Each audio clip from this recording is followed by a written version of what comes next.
चलिए next question start कर रहे हैं यहां पर हम लोग।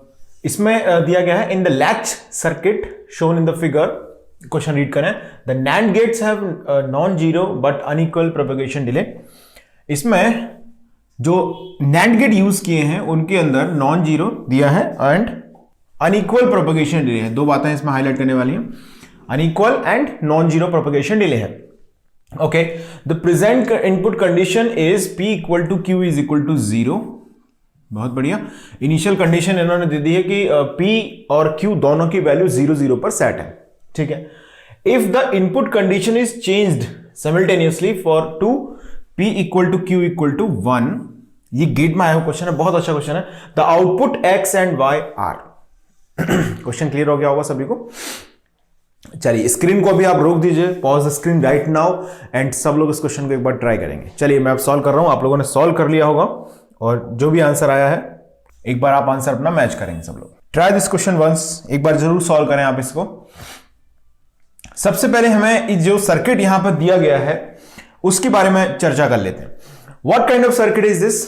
ये क्या, कौन सा सर्किट है, जरा सोच के बताओ। दिस इज SR लैच, है ना। This is what, SR latch using NAND। बस इन्होंने क्या कलाकारी कर दी है, यहां पर SR की जगह पर इन्होंने यूज कर लिया है PQ। तो कोई डरने की बात नहीं है, PQ यूज कर लिया, PQ के अकॉर्डिंगली सॉल्व कर लेते हैं। अब पढ़ते हैं क्वेश्चन को।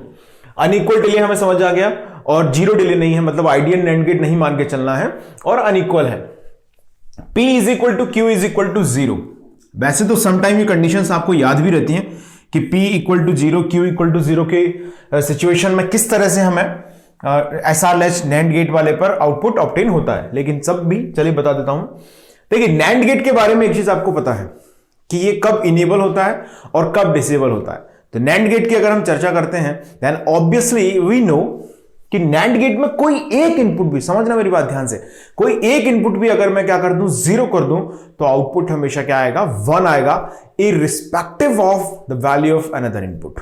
यानी कि दूसरे इनपुट से कुछ भी आता रहे, कोई फर्क नहीं पड़ना, अगर एक इनपुट 0 है तो आउटपुट क्या आएगा, हमेशा 1 आएगा। यहां पर भी अगर हम देखें तो यहां से ये जो इनपुट है उस पर, ये जो टर्मिनल है यहां से जो फीडबैक वाला, इससे कुछ भी आ रहा हो, समझ रहे हो मेरी बात को, लेकिन अगर ये 0 है देन आंसर इज ऑलवेज 1। और NAND में या SR लैच में हमें पता है एक चीज कि आउटपुट जो होते हैं वो कॉम्प्लीमेंट्री ऑफ ईच अदर होते हैं। आउटपुट कैसे होते हैं, कॉम्प्लीमेंट्री ऑफ ईच अदर होते हैं, लेकिन यहां पर तो ऐसा हो नहीं रहा है। X इक्वल टू 1 आ गया, Y इक्वल टू 1 आ गया, बड़ी दुविधा है। This is called invalid condition. तो जब आपने थ्योरी में ये सब चीजें सीखी होंगी तो हम यहां पर कंक्लूड क्या कर रहे हैं, when P equal to 0 Q is equal to 0, जो आउटपुट हमारा आ रहा है that is in invalid condition, invalid condition में है ये। अब ये बोल रहे हैं कि आउटपुट जब इनवैलिड में है पहले से, तो ये हो गई हमारी इनिशियल कंडीशन, क्योंकि ये एक सीक्वेंशियल सर्किट है। सीक्वेंशियल सर्किट में आपको पता है कि इनपुट और प्रीवियस आउटपुट, इन दो चीजों की बहुत इंपॉर्टेंस है। तो यहां पर हमारे पास इनपुट तो जो P एंड Q की वैल्यू है वो 1 1 कर दी गई है बाद में, और जो इनिशियल स्टेट है वो हो चुकी है X is equal to 1 and Y is equal to 1। ये है आपकी इनिशियल स्टेट। क्लियर? तो यहां से अगर मैं इसको नोटिस करता हूं तो देखिए X की वैल्यू 1 है जो कि यहां फीडबैक में आएगी इस तरह से, और इस बार हमने जो PQ है उनकी वैल्यूज क्या कर ली हैं, P इक्वल टू हो गया है इस बार 1 और Q इक्वल टू भी हो गया है 1। अब X हो गया है 1 और Y भी हो गया है 1, तो ये 1 यहां से फीडबैक में इधर आ चुका होगा, ये 1 यहां से फीडबैक में इधर पहुंच जाएगा, है ना। ये बात समझ में आ रही है हमको। लेकिन अब यहां पर तो एक नॉर्मल आंसर देने वाला इंसान क्या बोल देगा कि सर यहां से ये 1 इधर गया, ये 1 इधर गया, 1 1 मिलके NAND गेट पे 1 1 मतलब 0, तो X 0 एंड Y 0, तो आंसर आ गया हमारा D, सॉरी जो भी ऑप्शन C, है ना। ये नॉर्मल इंसान बोल देगा। लेकिन जब आप क्वेश्चन को ध्यान से पढ़ेंगे तब आप रियलाइज करेंगे कि यहां पर जो डिले है वो अनइक्वल है। प्रोपगेशन डिले कैसा है इन दोनों का, अनइक्वल है। तो अनइक्वल प्रोपगेशन डिले है, कहने का मतलब यह है कि जब यहां पर 1 1 आएगा तो ये 1 1 प्रोपगेट होकर क्या जनरेट कर देगा, 0। तब तक ये सिग्नल यहां प्रोपेगेट नहीं होगा, तो obviously that zero will move into the feedback, will make the, suppose मैंने ये मान लिया कि ये फर्स्ट है ये सेकंड है, तो अगर पहली कंडीशन के लिए, अब हमें समझना है क्वेश्चन को, TPD of 2 is greater than, मैंने मान लिया टीपीडी ऑफ 1, अगर ऐसा है, ठीक है, मैं पहली कंडीशन क्या मान के चल रहा हूं कि TPD of 1 is less than TPD of 2, यानी कि इसको समय ज्यादा लगता है सिग्नल को प्रोपेगेट करने में, इसको कम समय लगता है। तो जैसे ही ये फीडबैक सिग्नल यहां 1 1 अवेलेबल होगा, तो ये 1 1 को यहां पर बना देगा 0, ठीक है। अब ये जो 0 है will move into the feedback, और यहां पर 0 और 1 कंबाइंड होंगे, तो यहां पर जनरेट हो जाएगा आपका 1, क्योंकि कोई एक इनपुट भी अगर 0 है तो आउटपुट आ जाता है 1, यानी कि अब हमारे पास नया आउटपुट क्या आएगा, x is equal to 0 and y equal to 1। मेरी बात समझ में आ रही है सभी को? जब हम ये मान के चल रहे हैं कि प्रोपेगेशन डिले ऑफ 2, जो सेकंड हमारा NAND गेट है उसका प्रोपेगेशन डिले ज्यादा है फर्स्ट वाले की कंपैरिजन में, तो इस कंडीशन में हमारा आउटपुट आएगा ये, ओके। अब हो सकता, हमें कैसा कुछ बोला तो गया नहीं, हो सकता है कि इसका प्रोपेगेशन डिले क्या हो, ज्यादा हो, फर्स्ट वाले का, सेकंड वाले का कम हो। तो फर्स्ट वाले का ज्यादा होगा तो ऑब्वियस है कि जब यहां से 1 1 प्रोपेगेट हो गया, यहां पर 0 आ जाएगा, ये 0 मूव करेगा फीडबैक में, तो यहां पर 0 एंड 1 कंबाइन होकर आ जाएंगे 1। तो यानी कि अब इस बार आउटपुट क्या हो चुका है, 1 and 0। This time x is equal to हो गया 1, y इक्वल टू हो गया 0। तो अनइक्वल की कंडीशन जब होगी तो दो पॉसिबिलिटीज में से कोई भी एक पॉसिबिलिटी यहां पर हो सकती है। बात समझ में आ गई? तो which one option is correct here? Option D is the right answer for this question. No I am sorry, I was making mistake. Option D is not the right answer here. क्या answer होगा? Option B is the right answer, जहां पर x की value 1 0, y की value, या फिर x 0 y 1 हो सकता है। अब आप कंफ्यूज हो रहे होंगे यहां पर कि सर ऐसा कैसे हुआ कि प्रोपेगेशन डिले कम ज्यादा होने से फीडबैक सिग्नल चेंज हो गया। तो ऑब्वियसली समझिएगा आप, यहां से जब ये सिग्नल प्रोपेगेट हो गया, मान लीजिए मैंने बोला कि इसका प्रोपेगेशन डिले 0.1 सेकंड है, क्योंकि हमको कोई कंडीशन नहीं दी है, समझ रहे हो आप, और इसका प्रोपेगेशन डिले है 10 नैनो सेकेंड, ठीक है, इसका 0.1, इसका 10, तो ऑब्वियस है कि ये सडनली जो इनपुट है उसको अवेलेबल करा देगा 0.1 नैनो सेकेंड के अंदर। और जब तक ये इनपुट यहां पर आएगा और ये इनपुट इसके लिए एज अ इनपुट एक्ट करेगा, तो ऑब्वियसली इसको एग्जीक्यूट कर देगा। तो पहले की जो वैल्यू है वो स्लाइटली क्या हो जाएगी, अपने आप मॉडिफाई होके नई जो वैल्यू जनरेट होगी हमारे पास स्टेडी स्टेट में, वो होंगी कॉम्प्लीमेंट्री ऑफ ईच अदर। अब वो क्या हो सकती हैं? वो दो पॉसिबिलिटीज हैं, 1 0 0 1। क्लियर है दिस क्वेश्चन? चलिए अब हम बात करते हैं नेक्स्ट क्वेश्चन की। सीक्वेंसर के प्रॉब्लम्स स्टार्ट हो गए हैं अभी फ्रॉम दिस क्वेश्चन ऑनवर्ड्स। तो अभी मैं काउंटर्स के क्वेश्चंस कराने वाला हूं। So counter is a very very important topic, okay. So don't miss this session of discussion of counters, ठीक है। काउंटर के क्वेश्चंस के डिस्कशन का सेशन को मिस मत करना, that is very very important. चलिए तो मैं स्टार्ट कर रहा हूं from the next question, okay. Read करें इसको। Circuit shown in the figure is a 4-bit SIPO। SIPO का मतलब है सीरियल इनपुट पैरेलल आउटपुट, ठीक है। S stands for serial, I stands for input and P is for parallel and O is for output। तो SIPO register का मतलब होता है कि इसमें डेटा सीरियली इन होगा और पैरेलली क्या हो जाएगा, डेटा आउट हो जाएगा, okay. Is a 4-bit SIPO register, ये दे दिया गया है, clear, which is loaded with 1101। ये इस तरह क्वेश्चन कई बार आए हुए हैं आपके गेट में, अभी रिसेंट ईयर में भी आप देखेंगे 18-19 में एक बार क्वेश्चन इस पर आया हुआ है। 1101 find output after 3 clock pulse. पहले ये बोल रहे हैं कि 1101 इसमें क्या है, लोडेड है, ठीक है। आपको पूछ रहे हैं कि 3 क्लॉक पल्स अप्लाई करने के बाद, सपोज इस एंड से इन्होंने क्लॉक अप्लाई किए ये, अब आपसे पूछ रहे हैं कि 3 क्लॉक अप्लाई करने के बाद आउटपुट क्या होगा। स्क्रीन को रोक दें अभी के अभी और ट्राई करें इस क्वेश्चन को। चलिए मैं सॉल्व करता हूं इसे अब। तो सबसे पहले हम समझते हैं क्वेश्चन की भावनाएं, क्या सवाल है। देखिए 1101 यहां पर स्टोर्ड है डेटा, तो ऑब्वियस है कि ये इसका फर्स्ट इनपुट टर्मिनल हो गया जहां से ये डेटा पिकअप करेगा, ये इसका अनदर टर्मिनल हो गया जहां से डेटा पिकअप करेगा, और ये वो टर्मिनल हो गया जहां से डेटा क्या होगा, इस रजिस्टर में इन होगा। 3 टर्मिनल्स हमारे लिए बहुत इंपॉर्टेंट है, बाकी सब तो क्या होंगे, डेटा को जस्ट शिफ्टिंग करेंगे, क्योंकि सीरियली डेटा क्या हो रहा है, इन हो रहा है ना। तो सीरियली डेटा क्या होता जाएगा, इन होता जाएगा।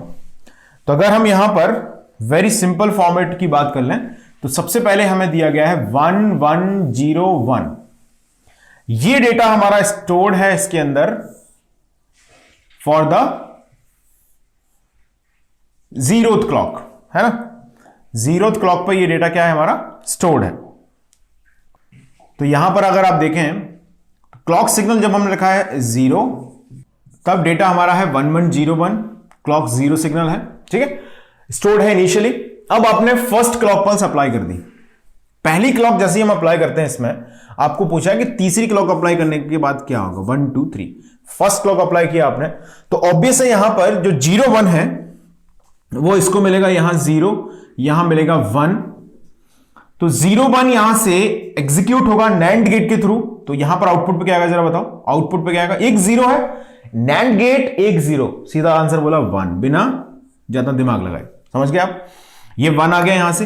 अब ये 1 क्या होगा, इसमें इन होगा जैसे ही, ओके, ये 1 यहां से क्या हो जाएगा, इन हो जाएगा। तो ये जो 1 है नेक्स्ट वाला, ये जो 1 है ये आगे फॉरवर्ड हो जाएगा इसमें, समझ पा रहे हैं आप। और ये जो 1 है वो आगे इसमें 1 by 1 उससे क्या होते जाएंगे, डेटा इसमें शिफ्टिंग होती चली जाएगी। देखिएगा आपने देखा ये 0 1 यहां से मूव करेगा, ठीक है।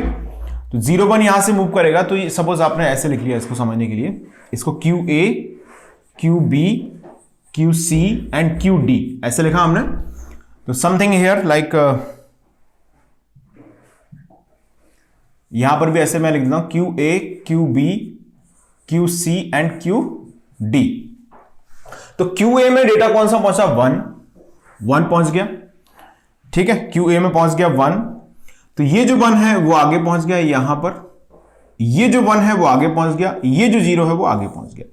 यानी कि फर्स्ट क्लॉक पल्स जैसे कंप्लीट होगी, क्योंकि सीरियली डेटा क्या होगा इसमें ट्रांसफर होता रहेगा, दिस इज सीरियल इनपुट। ये सब आपने रजिस्टर्स की थ्योरी में बिल्कुल पढ़ा होगा, है ना, डिटेल में। तो हमने ये देखा।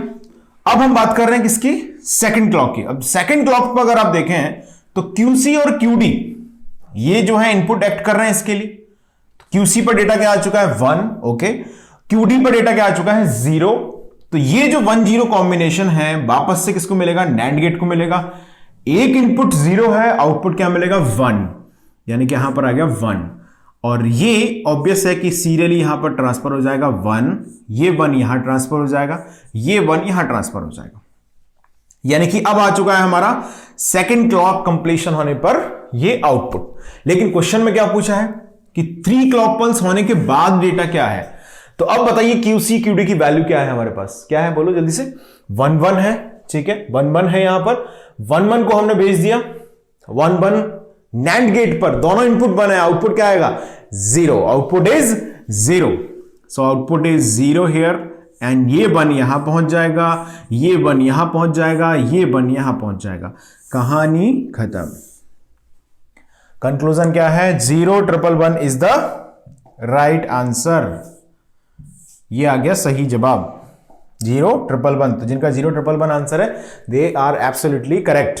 चलिए अब हम बात करते हैं नेक्स्ट क्वेश्चन की। ओके, ये काउंटर का क्वेश्चन है, T फ्लिप फ्लॉप इसमें दिया गया है।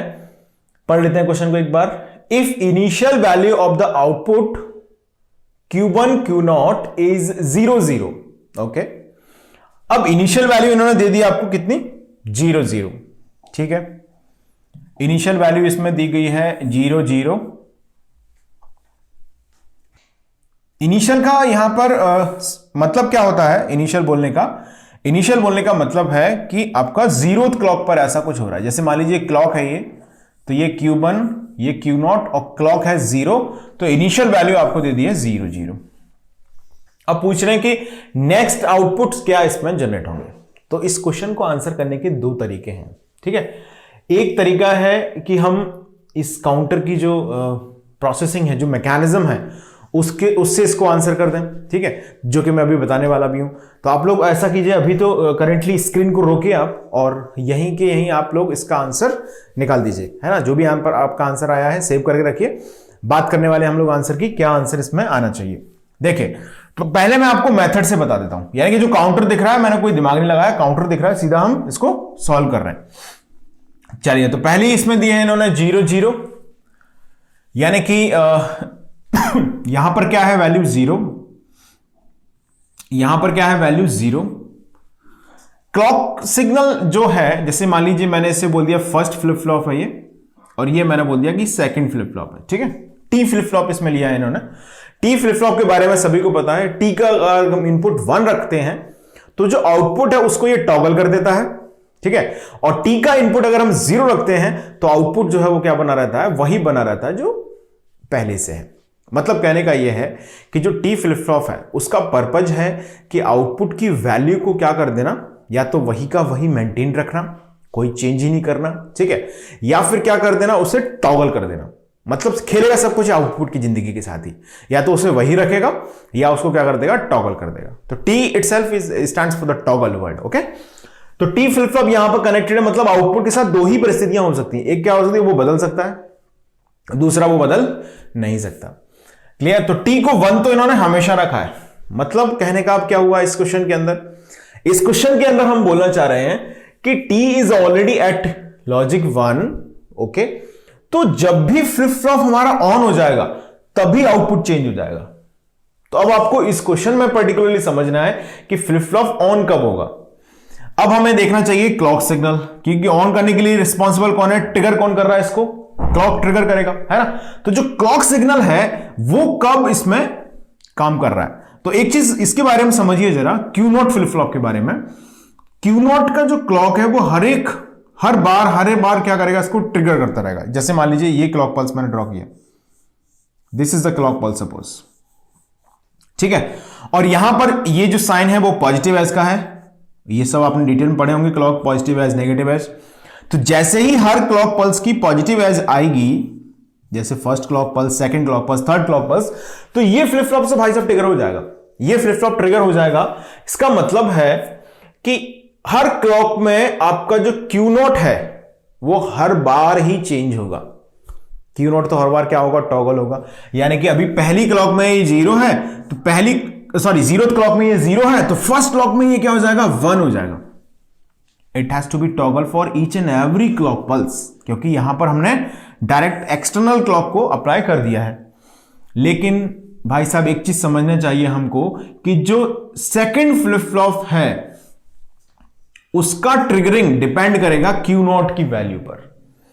यानी कि अगर मैं क्यू नॉट की वेवफॉर्म को प्लॉट करूं तो जो क्यू नॉट चेंज होगा, जैसे मान लीजिए ये है क्यू नॉट का आउटपुट वेवफॉर्म, ये क्यू नॉट की वैल्यू चेंज हो रही है, तो क्यू नॉट की वैल्यू जब जब 0 से 1 जाएगी, सुनना मेरी बात ध्यान से, जब जब 0 से 1 जाएगी तब तब आपका जो टी फ्लिप फ्लॉप है सेकंड वाला वो ट्रिगर हो जाएगा।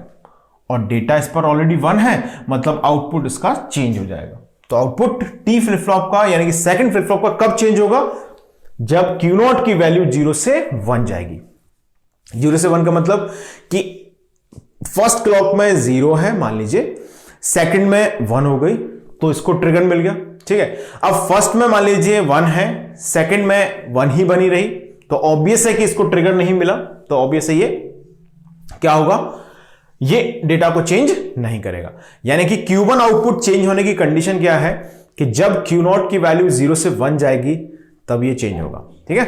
तो पहली कंडीशन में अगर हम देखें तो ये वैल्यू 0 से कहां जा रही है, 1 जा रही है। OMG, मतलब इसका मतलब क्या है, ये 0 से 1, यानी कि that flip flop has to be get triggered, which means this Q1 will be get toggled here. तो 0 0 से नेक्स्ट आउटपुट हमारा आएगा 1 1। क्लियर इतनी बात। चलिए अब हम बात करते हैं सेकंड क्लॉक पल्स पे क्या होगा। सेकंड क्लॉक पल्स पे क्या होगा, देखिए सेकंड पे देखो, इसका तो वैल्यू हर एक क्लॉक पल्स में फिर से टॉगल होना, तो ये 1 से 0 हो गया। अच्छा, ये 1 से 0 हुआ है, तो क्या Q1 को ट्रिगर मिलेगा, कोई चांस नहीं है, Q1 को कोई ट्रिगर नहीं मिलेगा, यानी कि ये बना रहेगा 1 0 पर। थर्ड क्लॉक की बात कर लेते हैं, थर्ड क्लॉक में फिर से इसे तो टॉगल होना ही है, 0 से 1 हो जाएगा ये। तो जब ये 0 से 1 आएगा यहां पर, तो ऑब्वियस है अगर मैं इसकी बात कर लूं 0 से 1, यानी कि फिर से इसको क्या मिल जाएगी, पॉजिटिव एज। तो पॉजिटिव एज मिलेगी जैसे ही, तो ऑब्वियस है कि ये चेंज हो जाएगा 1 से 0, टॉगल हो जाएगा, यानी कि ये। अब हम बात कर लेते हैं फोर्थ क्लॉक की।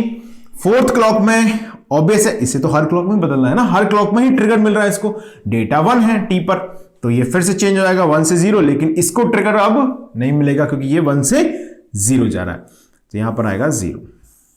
ये हो गए हमारे आउटपुट 0 0 1 1 1 0 0 1 0 0। कौन सा ऑप्शन है जो ऐसा कर रहा है? ऑप्शन ए ऐसा है जो हमारे सीक्वेंस को फॉलो कर रहा है। तो ये हो गई आम जिंदगी, है ना। अब मैं बात करता हूं इस ऐसे क्वेश्चंस को किस तरह से हमें आंसर करना है, ठीक है। So this is basically what, this is an ripple counter, mode 4 ripple counter. इसका मॉडुलस नंबर कितना है? 4 है। मॉडुलस नंबर का मतलब होता है कितने डिफरेंट पॉसिबल आउटपुट्स ये जनरेट कर सकता है, ये है मोड नंबर। तो इसका मोड नंबर है 4, 4 नंबर का मॉडुलस है इसका, और it's a ripple down counter. अच्छा, हमको ये बात पता कैसे लगी? पहले सॉल्यूशन को आप नोट करें, फिर मैं थोड़ा इस बारे में डिस्कशन करता हूं कि क्या मतलब होता है इस बात का, रिपल काउंटर के कहे जाने का, ठीक है। आप लोगों ने स्क्रीन रोक के लिख लिया होगा इसको।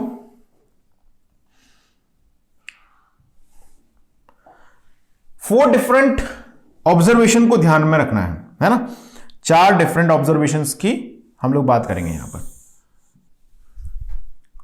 4 डिफरेंट ऑब्जर्वेशन की बात करूंगा मैं, इसको नोट कर लें। ट्रिगर सिग्नल क्या है, एज अ क्लॉक क्या है, और काउंटर कौन सा होगा। फर्स्ट ऑब्जर्वेशन की बात कर लेते हैं। पहला ऑब्जर्वेशन, ट्रिगर सिग्नल। अगर हम ट्रिगर सिग्नल मतलब यहां पर क्लॉक का टाइप क्या है, ठीक है। या आप ट्रिगर सिग्नल लिखने की बजाय, ट्रिगर सिग्नल लिखना थोड़ा सा अजीब अगर आपको लग रहा है, तो आप क्या लिख सकते हैं इसको? ट्रिगर सिग्नल लिखने की बजाय हम लोग लिख सकते हैं इसको क्लॉक, या मैं इसे लिख सकता हूं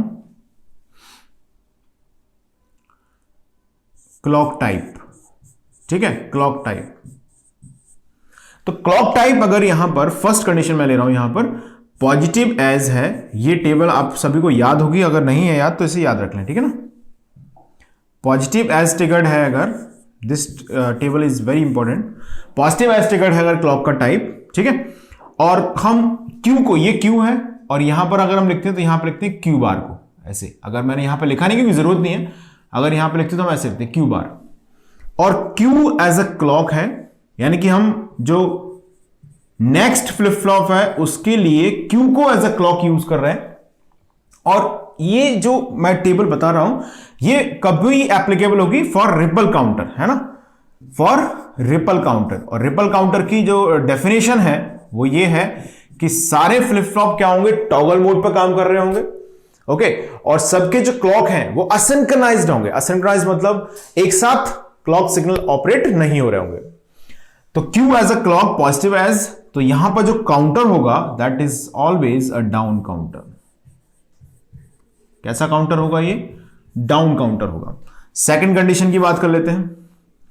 यहां पर मैं इसको पॉजिटिव एज ही रख रहा हूं, या चलो ऐसे रख लेता हूं, इसको नेगेटिव एज मैंने किया, नेगेटिव एज, और मैंने क्यू बार को एज अ क्लॉक कर दिया। क्यू बार को क्या कर दिया? क्लॉक एज अ कर दिया। यानी कि मैंने इसका भी टाइप चेंज कर दिया, इसका भी टाइप चेंज कर दिया, तब भी काउंटर को कोई फर्क नहीं पड़ेगा, स्टिल रिमेन्स डाउन काउंटर, ठीक है। यानी कि इसी में मैं भी आपको चेंज करके बताऊं कब ये डाउन बन जाएगा, कब ये अप बन जाएगा। सेकेंड कंडीशन की बात कर रहे हैं, फिर थर्ड कंडीशन की बात कर रहे हैं। पॉजिटिव एज ट्रिगर्ड है, और हमने अब इस बार ले लिया Q bar as a clock. वही 4 डिफरेंट पॉसिबल कॉम्बिनेशन की बात करनी है, positive, negative, Q as a clock, Q bar as a clock, है ना। तो 4 पॉसिबिलिटीज बन जाएंगी। अप काउंटर बनेगा इस बार, ये इस बार क्या बन जाएगा? ये अप काउंटर। फोर्थ कंडीशन की बात कर लेता हूं मैं। अब मैंने इसे नेगेटिव एज कर दिया, नेगेटिव एज कर दिया, लेकिन इसको क्यू रखा, ठीक है ना, क्यू एज अ क्लॉक। तो इस कंडीशन में आपका फिर से बन जाएगा अप काउंटर। अच्छा, स्क्रीन को रोक दें और अभी के अभी इसको नोट कर लें। नोट कर लिया सभी ने? चलिए, अब मैं बात कर रहा हूं किसकी? अब मैं बात कर रहा हूं इसकी। ये अभी हमने देखा ये कैसा काउंटर है? 0 0 के बाद क्या आया इसमें बताओ? 0 के बाद आया 3, फिर आया 2 1 0। So it's a down counter, है ना। अभी हमने देखा ये क्या है? डाउन काउंटर है। बस एक चीज ध्यान रखिए, ये जो टेबल मैंने बनाई है that table will be applicable only for the ripple counters, ठीक है। रिपल काउंटर्स की कंडीशन क्या होती है कि हम एक फ्लिप फ्लॉप को एक्सटर्नली क्लॉक अप्लाई करते हैं, बाकी फ्लिप फ्लॉप जो होते हैं वो एक दूसरे से अटैच फ्लिप फ्लॉप से ट्रिगर हो रहे होते हैं, और सभी फ्लिप फ्लॉप जो है वो टॉगल मोड पे काम कर रहे होते हैं। ठीक है, तो this is just a trick to answer the question very quickly. ये मेथड जो है वो मैंने बता दिया आपको क्लियरली, जो कंप्लीट मेथड है, कंप्लीट अप्रोच है, that I have discussed already. Okay, तो अभी मैं बात कर रहा हूं कि जल्दी से क्वेश्चन देखा और आंसर कैसे टिक करना है हमको।